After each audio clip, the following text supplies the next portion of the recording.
Assalamualaikum, salam sejahtera, salam hormat. Terima kasih kepada telah menekan subscribe dan tombol loceng terhadap channel ni. Yang belum, jangan lupa subscribe tombol loceng untuk notifikasi awal video-video terbaru daripada channel ni. Cuba gratis saja.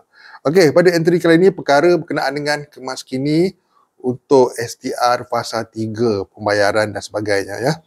Ikuti penjelasan lengkap ini. Ramai yang bertanya berkenaan dengan perkara melibatkan kemas kini untuk pembayaran fasa 3 STR.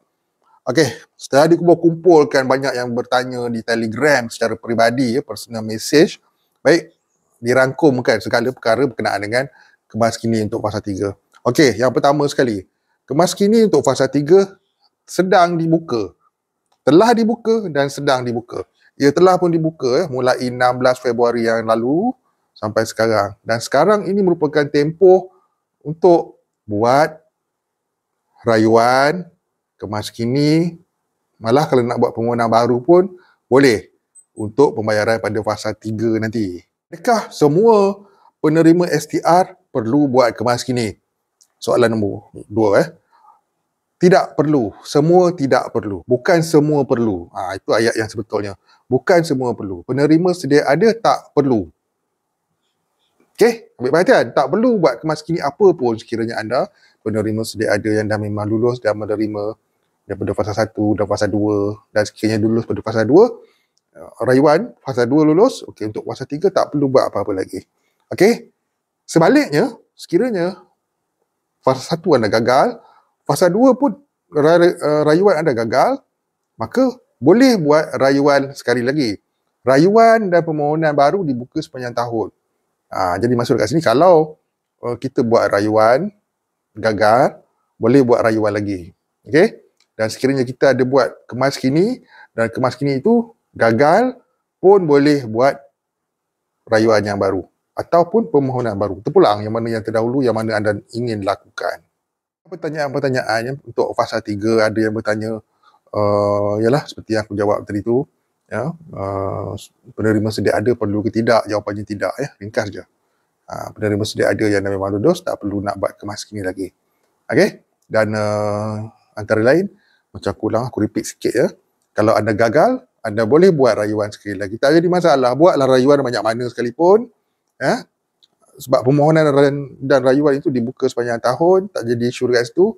Dan jadi isunya sama ada kita layak ataupun tidak. Itu saja. Dan sekiranya sebenarnya, hakikatnya kita perlu faham ya.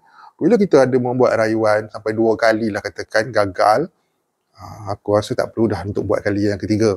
Sebab keputusannya tetap akan gagal. Ya, kerana penerima STR ni, nombor satunya memang dah ditapis oleh berbagai-bagai agensi, semakan silang. Dan sekiranya gagal sampai 2 kali buat rayuan, maka anda diklasifikasikan memang tidak layak atas sebab-sebab yang tertentu. Yang kita sendiri pun tak tahu, hanya pihak Kementerian Kewangan dan lembaga hasil yang tahu. Kenapa kita, ya, golongan-golongan yang tak dapat ni, sampai 2 kali buat rayuan pun tak dapat. Mesti ada sebab. Ya. Faktor pemilikan kenderaan, faktor pendapatan yang lebih walaupun RM1 daripada pendapatan yang ditetapkan, lebih daripada RM5,000, RM1 pun tak boleh. Ya? Gagal. Ya, dan yang penting sekali kita kena faham, ya, pendapatan isi rumah.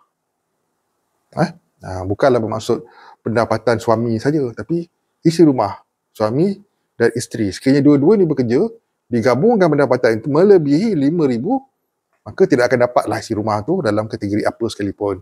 Begitu juga dengan golongan bujang. Ya, sekiranya pendapatan melebihi RM2,500, waimah lebih RM1 pun anda tidak akan dapat. Ini faham yang jelas. Ya? Betapa ketat je tapisan itu. Dan sekiranya dah 2 kali buat rayuan dan pun gagal, maka terpulanglah kalau nak buat rayuan pun boleh. Tapi kalau tak buat pun sama je. Tetap akan gagal kalau dah 2 kali buat rayuan. Diharapkan jelas dengan apa disampaikan. Tempoh untuk buat kemas kini, untuk permohonan baru, rayuan, sekarang memang tempohnya sedang dibuka. Baik, lakukan. Nak buat rayuan, silakan. Nak buat kemas kini yang pertambahan anak, pertukaran status, perkahwinan dan sebagainya, boleh lakukan. Dan permohonan baru, ya, sama ada isi rumah nak baru nak apply, ataupun golongan bujang baru cukup umur nak apply, dipersilakan mengikut tarikh lahir anda lah. Untuk golongan bujang ni cukup 21 tahun, boleh memohon.